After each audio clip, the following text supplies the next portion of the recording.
बिस्मिल्लाहिर्रहमानिर्रहीम। अस्सलामुअलैकुम। आज का हमारा टॉपिक है जी एलिमेंट।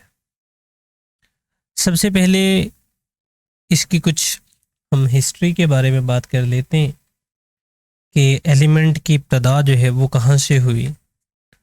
सबसे पहले अगर हम ये देखें तो इब्तदाई तौर पर जो एलिमेंट्स की तादाद हम जानते थे उनकी तादाद थी जी 9। यानी इब्तदाई तौर पर 9 एलिमेंट के बारे में हम जानते थे। इन 9 एलिमेंट में हमारे पास था कार्बन,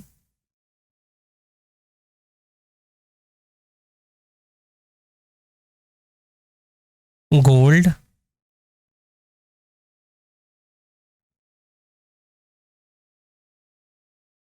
इसी तरह से silver, tin, mercury,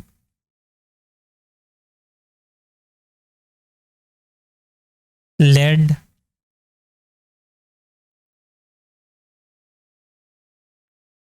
copper,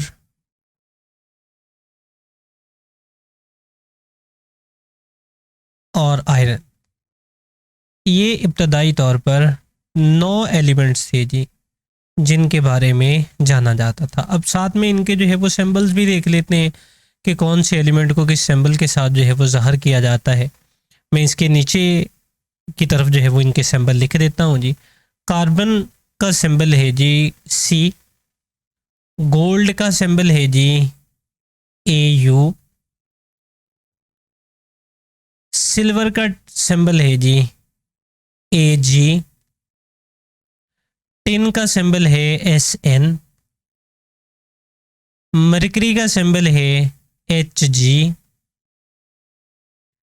lead का सिंबल है PB, कॉपर का सिंबल है CU और आयरन का सिंबल है FE। सो ये हमारे पास इब्तदाई तौर पर जो जाने जाने वाले एलिमेंट थे जी, ये उनके हमारे पास नाम और इनके सिंबल हैं।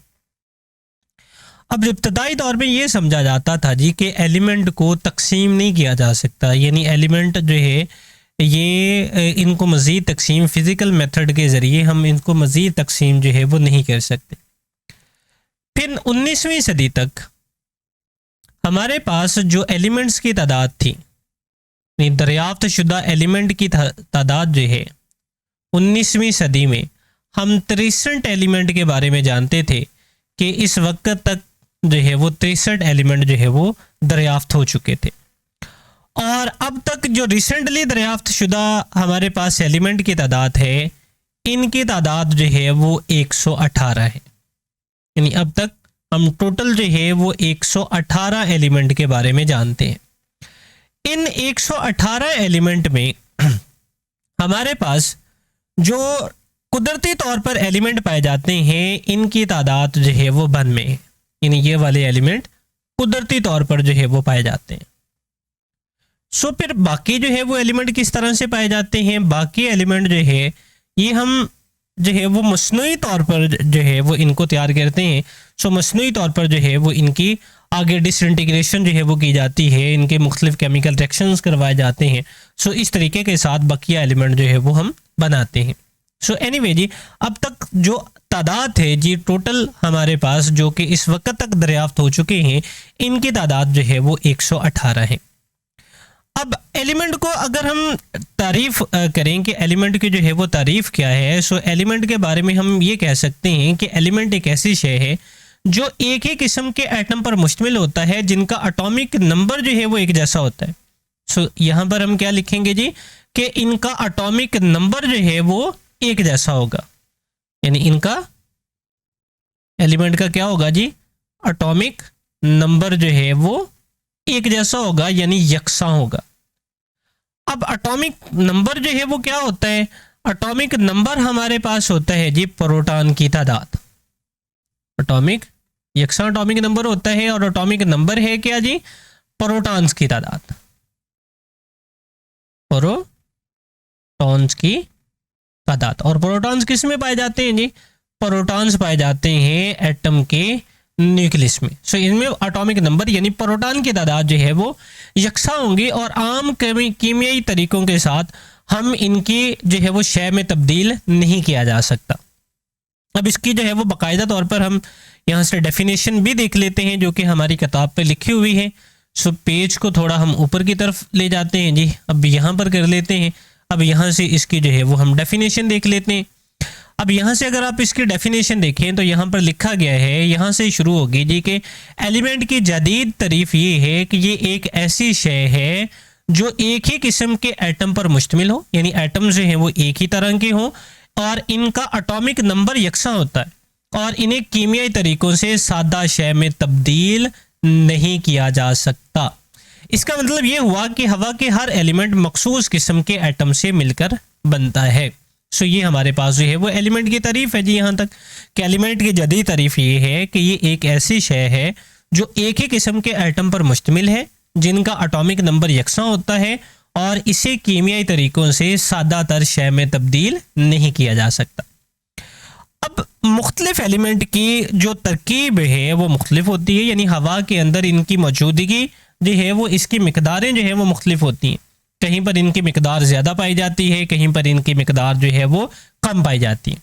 जैसे कि नीचे हमें एक टेबल जो है वो दिखाया गया है, इसके अंदर मुख्तलिफ एलिमेंट की तरकीब के बारे में बात की गई है कि कुर्रा हवाई के अंदर, समुंदर के अंदर और कुर्रा अर्ज़ के अंदर इन एलिमेंट्स की तरकीब क्या होगी, यानी कितनी मिकदार के अंदर जो हैं ये पाए जाते हैं। अब यहाँ से अगर आप देखें तो कुर्रा अर्ज़ के अंदर ऑक्सीजन जो है वो 47% पाई जाती है।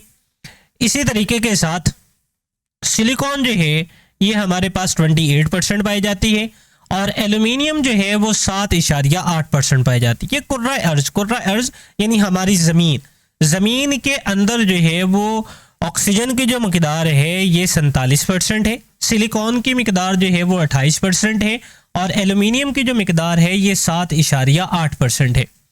इसी तरह अगर समुंदर में चले जाएं यानी पानी के अंदर जो है वो इसकी मकदार क्या होगी, पानी के अंदर ऑक्सीजन की जो मकदार है ये 86% है, हाइड्रोजन की जो मकदार है ये 11% है और क्लोरीन की जो मकदार है ये 1.8% है। इसी तरह से कुर्रा हवाई यानी फ़ज़ा के अंदर, हमारी हवा के अंदर कंपोजिशन क्या है, हवा के अंदर जो कंपोजिशन है, तरकीब जो है वो नाइट्रोजन सबसे ज़्यादा यानी 78% पाई जाती है, ऑक्सीजन जो है ये 21% पाई जाती है और आर्गन जो है वो 0.9% जो है वो पाई जाती है। सो ये हमारे पास डिफरेंट मिकदारों के अंदर या डिफरेंट जो है वो चीज़ों के अंदर मुख्तलिफ गैसेस की कंपोजिशन यानी उनकी तरकीब है कि ये कितनी मिकदार के अंदर जो है वो पाई जाती हैं। अब एलिमेंट को अगर हम तकसीम करें तो कुदरती तौर पर एलिमेंट को जो है वो 3 इकसाम के अंदर तकसीम किया जाता है। पेज को थोड़ा हम ऊपर की तरफ ले जाते हैं। सो यहाँ से हम देख लेते हैं जी कि कुदरती तौर पर एलिमेंट को कितने इकसाम में तकसीम किया जाता है जी, 3 इकसाम के अंदर जो है वो तकसीम किया जाता है। यहाँ पर हम लिख भी लेते हैं जी कि कुदरती तौर पर जो है वो इनको 3 इकसाम के अंदर जो है वो हम तकसीम करते हैं। सो इन 3 इकसाम के अंदर हमारे पास कौन कौन सी हैं जी 3 इकसाम, इनमें हमारे पास 3 इकसाम हैं जी, ठोस, माया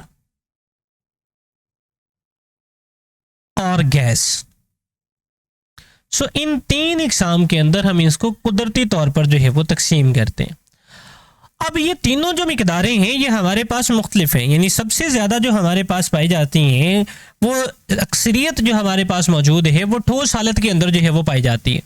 अब इस ठोस हालत की अगर हम एग्जांपल देखें कि ठोस हालत की हमारे पास जो है वो मिसालें कौन कौन सी हैं, सो लाइक हमारे पास जिंक है, ये कुदरती तौर पर हमारे पास मौजूद है, इस ठोस हालत में पाई जाती है। इसी तरह से कॉपर है, ठोस हालत के अंदर पाई जाती है। इसी तरह से हमारे पास गोल्ड है, ठोस हालत के अंदर पाया जाता है। आयरन है, ठोस हालत के अंदर पाई जाती है। सो ये सब की सब जो है वो हमारे पास ठोस हालत के अंदर पाई जाती हैं। माया हालत के अंदर हमारे पास जो टोटल एलिमेंट की तादाद है वो सिर्फ 2 है, यानी 118 एलिमेंट में से सिर्फ 2 एलिमेंट ऐसे हैं जो कुदरती तौर पर माया हालत में पाए जाते हैं। इनमें हमारे पास एक है जी मरकरी Hg और दूसरा है ब्रोमीन यानी Br। ये 2 एलिमेंट ऐसे हैं जो कि माया हालत में पाए जाएंगे। और इसी तरह से गैसेस स्टेट के अंदर भी हमारे पास या गैस हालत के अंदर भी बहुत से एलिमेंट हमारे पास मौजूद हैं, जैसे कि हमारे पास नाइट्रोजन है N2 गैस स्टेट के अंदर पाई जाती है, ऑक्सीजन है O2 गैस स्टेट के अंदर पाई जाती है, इसी तरह से फ्लोरीन है F2 गैस स्टेट के अंदर पाई जाती है। सो ये सारी की सारी जो है वो हमारे पास गैसेस स्टेट के अंदर जो है वो पाई जाती हैं। सो ये है जी कुदरती तौर पर एलिमेंट की तकसीम। अगर खसूसियात की बिना पर हम करें सो इसको खसूसियात की बिना के ऊपर भी 3 इकसाम के अंदर जो है वो तकसीम किया जाता है, यानी इनकी खसूसियात यानी प्रॉपर्टीज़ के लिहाज से भी इसको 3 इकसाम के अंदर हम करते हैं जी। वो कौन कौन सी हैं जी? इनमें हमारे पास हैं जी मेटल्स, पहली टाइप हमारे पास कौन सी होगी जी? मेटल। दूसरी कौन सी है जी? Non metals. और तीसरी हमारे पास कौन सी है जी? मेटलाइट्स। तो ये हमारे पास इसको इन 3 इकसाम के अंदर जो है वो तकसीम किया जाता है। तो ये हमारे पास है जी मेटलाइट्स। सो इन 3 इकसाम के अंदर हम इसको तकसीम करते हैं। अब इन एलिमेंट्स के अंदर जो मोस्टली हमारे पास मौजूद हैं, यानी 80% जो एलिमेंट मौजूद हैं वो हमारे पास जो है वो मेटल्स के अंदर है। अगर हम ये देखना चाहें कि अब इनमें मेटल्स कौन सी हैं, नॉन मेटल्स कौन सी हैं, यानी मेटल्स को हम किस तरह से तारीफ़ कर सकते हैं, सो आसान सी तारीफ़ आपने पिछली क्लासेस में भी पढ़ी होगी कि मेटल्स ऐसी हैं जिनमें से इलेक्ट्रिसिटी यानी बिजली गुजर सकती है, और नॉन मेटल्स ऐसी हैं जिनमें से इलेक्ट्रिसिटी यानी बिजली नहीं गुजर सकती, और मेटलाइट्स ऐसी हैं जो मेटल्स और नॉन मेटल के बीच में होती हैं, यानी वो लो टेम्परेचर के ऊपर नॉन मेटल के तौर पर काम करती हैं और हाई टेम्परेचर के ऊपर वो ऐसा मेटल के तौर पर काम करती हैं। सो इससे आगे मूव करते हैं जी। अगला हमारा टॉपिक है जी, यानी इसी टॉपिक के अंदर हमारा शामिल है जी, और वो हमारे पास है जी सिंबल। अब सिंबल्स हमारे पास क्या है जी कि किसी भी नाम को उसका पूरा नाम लिखने की बजाय उसका मुखफ़फ़ जो है वो लिख देना। क्या कर देना जी? उसका मुखफ़फ़ जो है वो लिख देना, उसकी शॉर्ट फॉर्म के अंदर उसको लिख देना, उसको हम जो है वो सिंबल्स कहते हैं। मिसाल के तौर पर जैसे कि हमारे पास है हाइड्रोजन। अब हाइड्रोजन का पूरा नाम लिखने की बजाय हम क्या करते हैं जी, इसका जस्ट जो है हम जो है वो जस्ट इसका सिंबल लिख दें। मिसाल के तौर पर हाइड्रोजन का सिंबल हमारे पास क्या है जी? H। तो इसकी शॉर्ट फॉर्म के अंदर लिख दिया। अब अगर कहीं पर जस्ट हमें H लिखा नजर आ जाए तो इसका मतलब है वो हाइड्रोजन है। अब वहां पर हमें उसका पूरा नाम लिखने की जरूरत नहीं है। सो सिंबल्स हैं क्या जी? ये लातीनी, यूनानी या अंग्रेजी अल्फाज हैं, इनके मुखफ़फ़ है। यानी कोई इंग्लिश में नाम है, कुछ लैटिन्स के अंदर सिंबल्स के नाम है, एलिमेंट्स के नाम है, कुछ जो है वो इसी तरह से यूनानी अल्फाज हैं जी जिनके अंदर इनके नाम मौजूद हैं। सो इनको शॉर्ट फॉर्म के अंदर इनके मुखफ़फ़ लिख देने को हम सिंबल कहते हैं। जैसे कि हाइड्रोजन के लिए हमने लिख दिया H। अब दूसरा हमारे पास इसी तरह से अगर मैं कह दूं जी कार्बन हमारे पास है, सो कार्बन के लिए हम क्या लिखेंगे जी? इसके लिए भी पहला ही वर्ड हम इस्तेमाल करते हैं जी, यानी सिंबल लिखते वक्त पहला हर्फ जो लिखा जाता है ये कैपिटल लिखा जाता है, यानी बड़ा लिखा जाता है। सो कार्बन के लिए हम इस्तेमाल करते हैं C। अब इसी तरह से कुछ एलिमेंट हमारे पास ऐसे भी हैं जो कि सेम उनके हर्फ के साथ जो है वो स्टार्ट हो रहे हैं, जैसे कि हाइड्रोजन के लिए हमने H लिखा। इसी तरह से हमारे पास है जी हीलियम। अब हीलियम भी जो है वो H से स्टार्ट हो रहा है। अब इसके लिए क्या करें? अब इसके लिए जो इसका पहला वर्ड है वो कैपिटल लिखा जाता है, यानी H कैपिटल लिखेंगे जैसे कि हाइड्रोजन के लिए, और दूसरा जो है वो स्मॉल लिख देंगे जैसे HE। सो ये हमारे पास हीलियम जो है वो बन जाएगा। इसी तरह से हमारे पास है कैल्शियम। अब कैल्शियम जो है वो हमारे पास जो है, अब ये भी C से स्टार्ट हो रहा है, कार्बन भी C से स्टार्ट हो रहा है। सो इसके लिए अब क्या लिखेंगे जी? पहला हर्फ जो है वो कैपिटल लिखेंगे C, और दूसरा A जो है वो स्मॉल लिख दिया जाएगा। सो ये हमारे पास इसका मुखफ़फ़ बन गया। सो इसी तरह से मुखफ़फ़ लिखते वक्त यानी उनके सिंबल लिखते वक्त सो पहला वर्ड जो है वो कैपिटल लिखा जाता है। लेकिन अगर दो नाम हमारे पास आ रहे हों तो पहले के लिए कैपिटल इन्होंने इस्तेमाल किया और दूसरा जो लफ्ज़ है वो स्मॉल लिखा गया। सो इस तरह से इनके सिंबल जो है वो लिखे जाते हैं।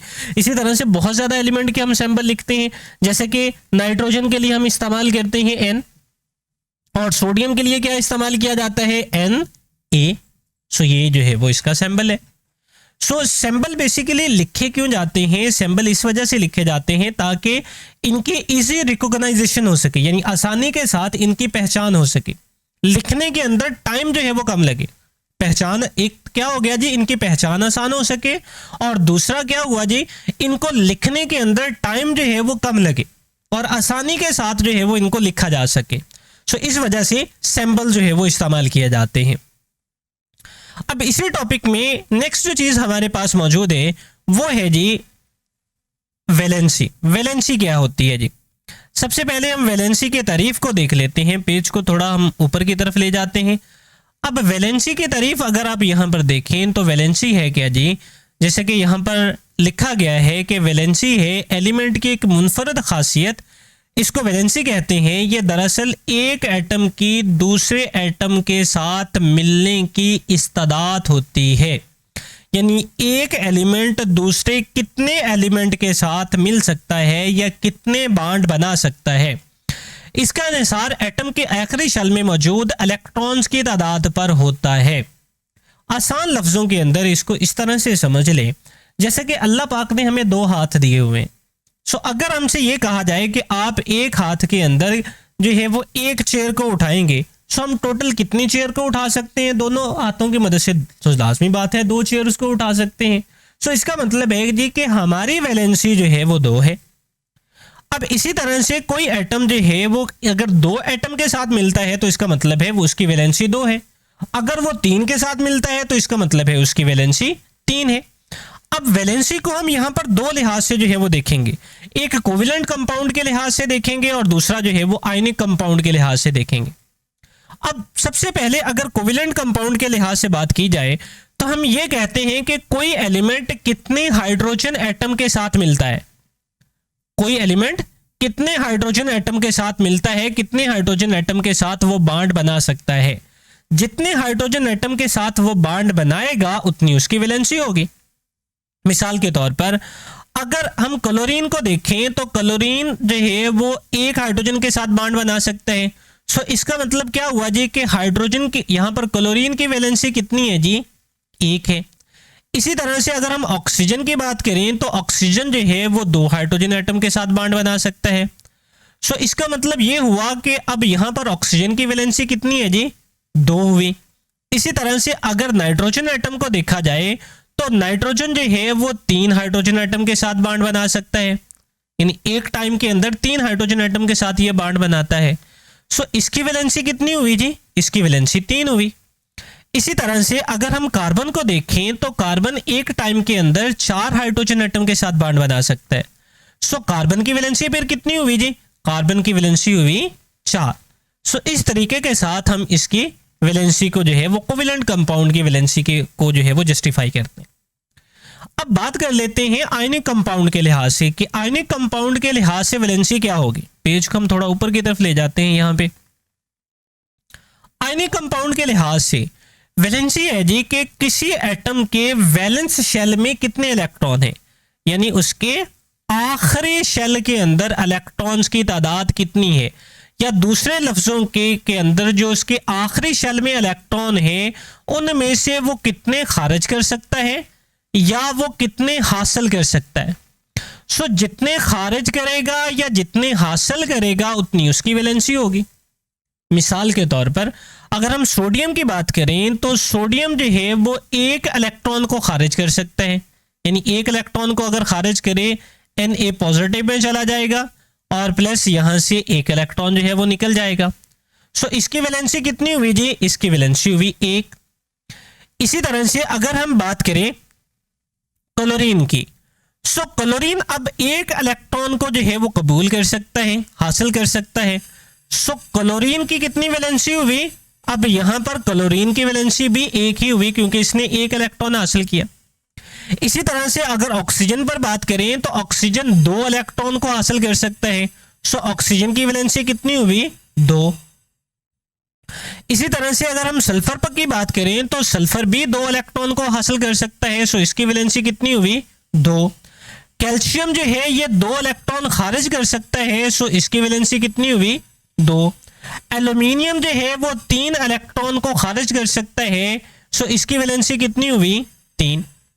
सो कोई भी एटम जितने इलेक्ट्रॉन हासिल करता है या जितने इलेक्ट्रॉन खारिज करेगा उतनी उसकी वैलेंसी होगी। सो ये हमारे पास है जी आयनिक कंपाउंड के लिहाज से वैलेंसी को हम किस तरह से जो है वो जस्टिफाई करते हैं। अब कुछ एलिमेंट हमारे पास ऐसे हैं जिनकी वैलेंसी एक से ज्यादा होती है। अब ऐसे एलिमेंट जिनकी वैलेंसी एक से ज्यादा होगी ऐसे को हम कहते हैं वेरिएबल वैलेंसी। अब इसकी तारीफ यहां पर हम देख लेते हैं, पेज को थोड़ा जो है वो ऊपर की तरफ ले जाते हैं।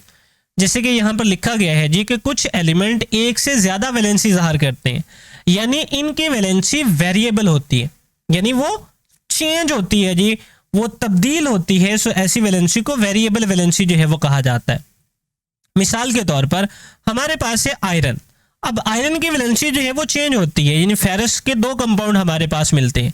इनमें एक हमारे पास है फेरस सल्फेट जिसको लिखा जाता है जी FeSO4। इसको क्या पढ़ते हैं जी, इसको पढ़ा जाता है जी फेरस सल्फेट। और दूसरा हमारे पास है जी फेरिक सल्फेट Fe2SO4, इसकी थ्राइस, इसको पढ़ा जाता है फेरिक सल्फेट। अब इन दोनों कंपाउंड्स के अंदर जो आयरन है इसकी वैलेंसी मुख्तलिफ है, यानी जो पहले वाला कंपाउंड है FeSO4 इसमें फेरस जो आयरन की वैलेंसी है यानी जो फेरस की वैलेंसी है वो 2 है, और दूसरे वाले कंपाउंड में यहां पर जो आयरन है यानी जो फेरिक यहां पर वर्ड इस्तेमाल किया गया है इसकी वैलेंसी जो है वो 3 है। सो इसको कहा जाता है जी इनकी वैलेंसी जो है वो वेरिएबल वैलेंसी है, यानी कंपाउंड टू कंपाउंड ये वेरी कर रही है, तब्दील हो रही है। सो ये है जी आज का हमारा टॉपिक। अब आज के टॉपिक हम थोड़ा सा रिवाइज कर लेते हैं कि आज के टॉपिक में हमने पढ़ा क्या। आप भी मेरे साथ रिवाइज करते जाएं ताकि आपको भी एक दफ़ा जो है वो सारा ही जो है वो क्लियर हो जाए। आज हमने बात की एलिमेंट के ऊपर। सबसे पहले हमने ये देखा जी कि एलिमेंट की जो है वो इब्तदाई तौर पर कितने मौजूद थे। उसके बाद ये देखा 19वीं सदी के अंदर कितने थे और अब तक दरियाफ्त शुदा एलिमेंट की तादाद कितनी है। अब इनके जवाब जो है वो अपने माइंड में जो है वो दोहराते जाएं कि ये है क्या। अब इसके बाद हमने एलिमेंट की तारीफ देखी कि एलिमेंट की तारीफ क्या है, फिर इसके मुख्तलिफ जो है वो हवा के अंदर, इसी तरह से कुर्राए अर्ज़ के अंदर, समुंदर के अंदर इनकी तरकीब देखी कि हवा की या इन गैसेस की तरकीब जो है वो क्या होगी। इसके बाद हमने एलिमेंट को तकसीम किया, 2 तरह से हमने तकसीम किया, एक कुदरती तौर पर और दूसरा इनकी खसूसियात की बिना के ऊपर। इसके बाद हमने बात की सिंबल्स पर कि सिंबल्स क्या होते हैं। इसके हमने मुख्तलिफ एलिमेंट के सिंबल लिखने का तरीकाकार देखा कि सिंबल जो है वो किस तरह से लिखे जा सकते हैं। इसके साथ हमने ये भी देखा कि सिंबल जो है वो ज़रूरी क्यों है, यानी सिंबल लिखे क्यों जाते हैं। इसके बाद हमने बात की वैलेंसी पर और 2 तरह से वैलेंसी, सबसे पहले वैलेंसी को तारीफ किया, फिर वैलेंसी को 2 तरह से हमने एक्सप्लेन किया, एक कोवेलेंट कंपाउंड के लिहाज से और दूसरा आयनिक कंपाउंड के लिहाज से। और सबसे आखिर में हमने जो बात की वो वेरिएबल वैलेंसी के ऊपर जो है वो बात की। सो इसके साथ ही हमारा आज का लेक्चर यहाँ पर ख़त्म होता है। इजाज़त दें, अल्लाह हाफिज़।